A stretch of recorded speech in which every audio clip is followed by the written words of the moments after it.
Jean-Luc Petit-Huguenin est d'autant plus légitime ici que c'est également un diplômé de l'ESSEC. La date est écrite, donc je peux la dire, en 1979. Jean-Luc Petit-Huguenin a été contrôleur de gestion, directeur financier, directeur général d'une entreprise de BTP, et en 1990, il devient chargé de mission à la Générale des Eaux, puis directeur général des branches recyclage et nettoyage industriel au sein du même groupe. Il reprend la société Paprec en 1994, dont il est aujourd'hui le PDG d'une entreprise mondialement connue. Également président, fondateur général du groupe Helios depuis 2000. Jean-Luc Petit-Huguenin est connu et très reconnu pour son engagement en faveur de la diversité et de la lutte contre toutes les formes de discrimination dans l'entreprise. Et il a d'ailleurs reçu, à ce titre-là, en 2012, le prix de l'entrepreneur de l'année. Il nous fait le plaisir d'être ici, et c'est qu'avec enthousiasme que nous pouvons l'accueillir sur scène. Merci d'être avec nous.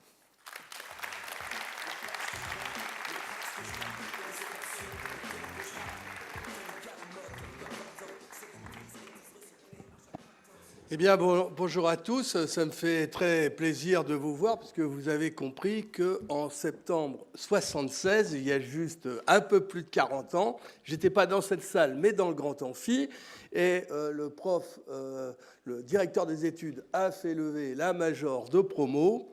Comme elle allait devenir, quelque temps plus tard, l'adjointe de Frédéric Génie, vous savez, le cours le plus difficile de l'ESSEC, je ne sais pas si c'est toujours comme ça aujourd'hui, où il y a un tiers de la promo qui se fait coller tous les ans, je me suis dit, la bonne idée, c'est de me marier avec elle. C'est ce que j'ai fait. 4 gosses plus tard, elle a fait l'ENA derrière.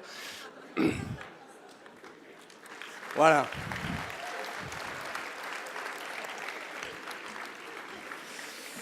Alors, je vais vous raconter ce qu'était l'ESSEC il y a 40 ans, parce que vous l'imaginez certainement pas.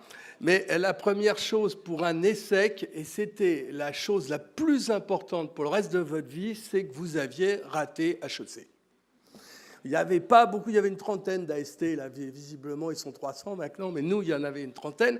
Donc, à part eux, tous les autres, on avait quand même raté HEC. Il y en avait un ou deux qui avaient leurs copines dans la promo, qui choisissaient de ne pas aller à HEC. Et je vais vous dire pourquoi c'était aussi important de rater HEC. Je l'ai compris que beaucoup plus tard. Parce que dans la vie, l'humilité, c'est une position absolument clé qui va vous rendre service tout le restant de votre vie. Or, le malheureux qui réussit HEC, je vais vous raconter ce qui s'est passé avant pour lui. Il a toujours été un bon élève. Il a été admiré par ses parents, admiré par ses profs. Et malheureusement, à 18 ans, il n'a toujours pas pris une baigne. Or, nous qui avons réussi l'ESSEC, on a quand même raté HEC. Donc ça, c'est la première chance qui peut vous arriver quand vous arrivez à l'ESSEC, c'est que vous avez loupé HEC. C'est le début de quelque chose de très important, c'est que vous savez que dans la vie, il faut de temps en temps se tromper, faire des erreurs pour pouvoir déboucher. Et par exemple, dans mon groupe, on valorise énormément la qualité humilité. Deuxième caractéristique, toujours des ESSEC de l'époque, et qui était très, j'espère que ça continue aujourd'hui, c'est qu'on aimait bien les gens différents. Donc je vais vous raconter comment moi j'ai eu 18 à mon entretien, peut-être même 19 à mon entretien d'entrée à l'ESSEC. Ouais, j'étais que 12e. Mais j'ai eu, à la question « Qu'est-ce que vous lisez ?», ils avaient 400 élèves qui avaient répondu « Le Monde et les Échos ». Et moi, j'ai dit « L'Équipe ». Donc ça, c'est vraiment le sujet que je voulais vous dire. Si jamais vous pouvez être original et quand même parler 4 minutes de l'Équipe, vous allez rentrer à l'ESSEC. Et j'en profite pour vous dire que X années plus tard, j'ai participé au jury, et là, j'ai rencontré une jeune femme qui était fille de gynécologue. Et je ne sais pas si vous vous rappelez, pour nous, à cette époque-là, il y a une très grande loi, c'est la loi Veil, puisque avant l'avortement était interdit en France, on va tous considérer que c'est un progrès majeur. Et cette jeune femme n'avait aucune idée sur la loi Veil. Et le prof, on s'est tous regardé, l'élève, et on s'est dit, mais une fille qui est fille de gynéco, qui n'a aucune idée de la loi Veil, on est en 76, mais visiblement, elle n'a pas de place à l'ESSEC, vaut mieux qu'elle aille à HEC, il y a des bons élèves. Et donc, on ne l'a pas gardée parce qu'effectivement, on pensait qu'il fallait être original. Et puis, je vais finir pour vous décrire ce qu'était l'ESSEC à l'époque. Je pense que ça a vraiment changé. Le premier critère à l'époque, il y a 40 ans à l'ESSEC, c'était la politique. Ce qui était fondamental quand on arrivait à l'ESSEC, c'était, il y en avait pas mal d'ailleurs, est-ce qu'on était jeune communiste ? Est-ce qu'on était jeune socialiste ? Et à l'ESSEC, il y avait une section d'extrême droite. Et le tout début de la promo, c'était quand même des combats musclés entre les mecs de la gauche et l'extrême droite qui existait à l'ESSEC avec, je ne sais pas si ça vous rappelle quelque chose, le GUD, etc. J'ai des souvenirs très précis de batailles là-bas à l'entrée entre les militants du GUD qui venaient à l'ESSEC. Et je dirais, si je dois retenir une chose sur mon parcours à l'ESSEC, et je comprends pourquoi il m'a invité, le professeur Xavier Pavie, c'est que c'est vraiment une école fabuleuse pour apprendre à apprendre. Grosso modo, tout ce que vous savez, quand vous allez sortir de l'ESSEC, je dirais 5, 7 ans, toutes les recettes, ça ne sert à rien. Mais par contre, apprendre à apprendre, ça, c'est vraiment fabuleux. Alors, je dirais, pour revenir à mon parcours, on l'a vu... Et là, on va voir l'originalité. Au temps de ma splendeur, j'ai dirigé 15 000 personnes à la Générale des Eaux, 3 secrétaires, une grosse voiture, un chauffeur, etc. Et puis là, il m'est arrivé quelque chose, c'est que j'avais l'impression que la Générale des Eaux ne voyait pas un nouveau métier qui allait devenir incroyable, qui était l'écologie et qui était le recyclage. Et donc, je leur ai dit, mais vous faites complètement fausse route. La théorie de Joigny de l'époque et d'Henri Proglio, puisque j'étais chargé de mission auprès de Proglio, qui n'était pas encore le PDG de Veolia, c'était nous, on joue tous les chevaux du tiercé.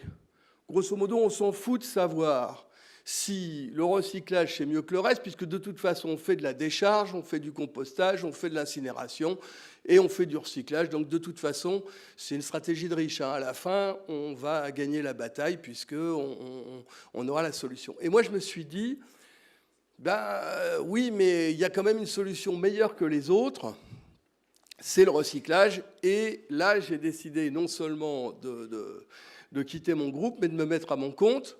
Donc, faut quand même imaginer qu'en 93, je ressemblais exactement à ce que c'est qu'un raté. Le mec qui a laissé sa grosse voiture, ses secrétaires, etc., et puis qui prend sa 205 et qui arrive dans des Algeco à La Courneuve. Et donc, alors maintenant, c'est un peu mieux parce que, effectivement, avec ma dernière acquisition, 8000 salariés, 1,4 milliard de chiffre d'affaires, ça fait déjà un peu plus sérieux. Mais j'ai vécu, et c'est pour ça que je vous ai dit, l'humilité, c'est très important. Parce que quand vous laissez le chauffeur à la Mercedes pour monter dans votre 205, ça vous fait quand même un petit choc conceptuel, quand même, 2 minutes. Et pourquoi j'ai monté mon groupe ? Parce que je croyais que le recyclage était une industrie d'avenir. Juste pour vous situer les choses, parce qu'aujourd'hui, ça paraît une évidence, mais à l'époque, quand j'ai fait ce choix, j'avais un camarade de promotion, ESSEC 79, je vais taire son nom, il était directeur de la stratégie d'un grand groupe qui s'appelait Lyonnaise des Eaux. Alors, Lyonnaise des Eaux, ça a pris d'autres noms depuis. Ça, c'est comme Général des Eaux. Ils avaient pas mal de casseroles aux fesses, donc ils changent régulièrement de nom en espérant que ça va éviter que ça fasse trop de bruit à l'arrière. Donc, Lyonnaise des Eaux, Cita et plus récemment Suez ou quelque chose comme ça. Et donc, lui, il m'appelle et il me dit, mon pauvre Jean-Luc, qu'est-ce que tu vas faire dans un métier sans aucun avenir ? Donc, vous voyez, c'était l'idée qu'on avait à l'époque de l'entrepreneuriat. Et d'ailleurs, dans les grands changements, vraiment les très grands changements, je voudrais vous dire que si je regarde sur 30 ans de temps, je trouve fabuleux le changement vis-à-vis des entrepreneurs. Quand j'étais beaucoup plus jeune, l'idée quand même d'être un grand directeur dans une grande compagnie, c'était quand même le schéma qu'on pouvait se fixer. Pour vous donner un ordre d'idée, quand j'ai quitté la Générale des Eaux, on m'a dit « mais t'es complètement fou, on va te nommer patron de la France, tu auras 60 000 personnes ». J'ai dit « non, je m'en fous, je veux ma propre affaire ». C'était quelque chose qui me touchait. Et ce que je vois, c'est au fil du temps qu'on a vraiment encouragé ça. Et s'il y en a dans la salle que ça intéresse, je vous conseille vraiment, n'hésitez pas à vous mettre à votre compte, c'est vraiment fabuleux. Je dirais simplement, et ça c'est un autre conseil que je peux vous donner, prenez le temps. Parce que moi, quand je suis sorti de l'ESSEC, j'avais pas toutes les clés. Je comprenais pas. Moi, une mère prof et un père militaire, je comprenais rien au capitalisme, hein, pour être tout à fait clair avec vous. Et donc, j'ai eu besoin d'aller me former ailleurs, à d'autres endroits. Et d'ailleurs, j'avais absolument pas confiance en moi. C'est au fur et à mesure de mes expériences, et parce que tout compte fait, j'étais pas trop nul et que j'ai réussi à faire 2-3 trucs, que j'ai pris confiance en moi. Et à un moment, j'ai osé passer le pas et me dire, je vais me jeter dans la bagarre, tout seul, avec mes équipes. Et là, j'avais réalisé quelque chose de très puissant pour mon début. C'était que j'avais une qualité qui était rare, c'est que j'étais capable de diriger à la fois 15 000 personnes et de diriger 45 personnes. Et ça, je savais qu'il y avait plein de mecs avec des très gros diplômes qui n'étaient pas capables de descendre dans la cour et de se retrouver avec peu de monde et de se dire « je vais les enthousiasmer ». Et ça, c'est le début pour moi de mon expérience d'entrepreneur. Et là, je vais connaître un succès absolument considérable, hein, puisque mes 2 grands concurrents, Cita, Veolia, vont faire à peu près 3 milliards, quand nous, l'année prochaine, on en fera 1,5 milliard. Et je vous rappelle que dans ce métier-là, il y a beaucoup de gens qui ont essayé de concurrencer ces groupes, Bouygues, la Caisse des dépôts, le Crédit Lyonnais, des gens très riches et qui n'y sont pas arrivés. Et alors, dans mes motivations, je vais vous raconter quelque chose qui va sûrement vous étonner. Dans mes motivations, je n'ai jamais eu la motivation de devenir riche. Franchement, ce n'est pas une motivation d'entrepreneur. On ne fait pas une entreprise pour devenir riche. Accessoirement, on peut le devenir. C'est complètement différent. Moi, mes motivations pour créer ma propre entreprise, j'en avais 2, que je vais essayer de vous expliquer. La première, c'est que je croyais qu'on allait vers une société plus écolo. Et je pense, et là je suis absolument certain de ce que je vous dis, je pense que le mouvement vers une société plus verte est quelque chose de fondamental et complètement négligé dans ce qu'on raconte sur ce qui s'est passé. Quand on écrira les bouquins d'histoire sur cette période-là, on va raconter quelque chose de fabuleux, c'est la prise de conscience environnementale mondiale, dans le monde entier, sur les problématiques écolo, le changement climatique. Et par exemple, si on prend le recyclage, il faut imaginer qu'à l'époque, on ne réalisait pas à quel point les matières premières étaient finies, qu'il faudrait changer de modèle, que, je le disais tout à l'heure à Jean-Louis Etienne, pourquoi c'est important de recycler? Aussi parce que vous préservez l'énergie de la première fonte. Pour transformer de la bauxite en aluminium, il faut 11 fois plus d'énergie que pour transformer une bouteille d'aluminium, une canne d'aluminium, en nouvel aluminium. Et cette énergie qu'on a préservée, eh bien, c'est vraiment un combat très important. Et j'en profite pour vous dire, parce qu'à l'époque, on n'imaginait pas que les Chinois allaient devenir une grande nation comme ça, hein. Vous savez, quand ma femme a fait un voyage diplomatique, je crois que c'est en 81 en Chine, la Chine de 81, c'est tout le monde en vélo, en costume Mao. Hein, et quand vous visitez la Chine aujourd'hui, c'est absolument extraordinaire, l'expansion de ce pays, etc.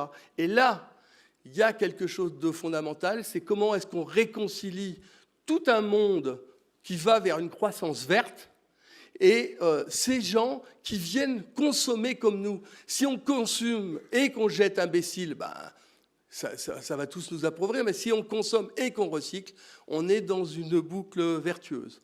Et puis l'autre élément qui m'avait motivé à l'époque, là aussi ça va vous sembler étrange, c'était que je veux non seulement une planète plus verte, mais je veux une société plus fraternelle. Donc de façon très claire, dans mes motivations, j'avais envie de me mettre à mon compte pour démontrer qu'on pouvait gérer autrement. Vous allez me dire, je ne vois pas bien le rapport entre le gars qui mène un combat contre le racisme et l'antisémitisme et pour la diversité et le fait de se mettre à mon compte. Eh bien, je vais vous dire, quand vous êtes à la Générale des Eaux et que vous avez des idées comme ça, ils ne les combattent pas, mais en même temps, vous ne pouvez pas prendre la parole sur ces sujets. Or, moi, c'était un sujet qui me préoccupait. Donc, quand j'ai démarré mon affaire, je me suis dit, je vais démontrer qu'on peut diriger autrement. Je vais démontrer, alors que je vais faire exprès pour vous, qu'on peut donner sa chance à des diplômés, mais aussi à des non-diplômés. Parce que le gamin qui n'a pas eu 18 en maths à 16 ans ou 17 ans, parce qu'on est il faut quand même imaginer que 15 ans plus tard, il peut vouloir faire des choses. Et que si votre note en maths à 18 ans conditionne 100% de votre vie, c'est pas acceptable, c'est quelque chose qui ne va pas. Je dirais, par exemple, dans ma société, j'ai un programme extrêmement avancé pour casser le plafond de verre pour les femmes. Je vais vous raconter une toute petite anecdote, toute petite, sur les femmes qui n'ont pas confiance en elles. J'ai 18 femmes directrices d'usine dans mon groupe. J'en ai 18 sur 18, je jure que ce que je dis est vrai, qui sont venus me voir pour me dire « Jean-Luc, vous avez fait une erreur. Je vois que vous voulez me nommer pour devenir directrice d'usine, c'est une erreur, donc il faudrait que vous nommiez quelqu'un d'autre. » 18 fois sur 18, je leur ai dit, je sais, je suis un con, mais là, vous allez en prendre pour 6 mois. Dans 6 mois, vous revenez me voir. Quand on aura vérifié que c'est catastrophique, on mettra, mais dans les médias, c'est comme ça. Pour l'anecdote, aucune n'est revenue me voir. Sur mes 60 directeurs d'usine garçons, j'en ai certainement plus de 18 qui sont venus me voir quand ils ont été nommés pour me dire franchement, avec le talent que j'ai, que vous ayez mis autant de temps à vous rendre compte que je devais être nommé directeur, c'est quand même incroyable. Et ça, c'est toute la différence. Et c'est pour ça, d'ailleurs, qu'il faut absolument des programmes spécifiques pour les femmes, pour les motiver. Alors peut-être que vous n'êtes plus comme ça dans la salle, mais je constate quand même que ça bouge tout doucement.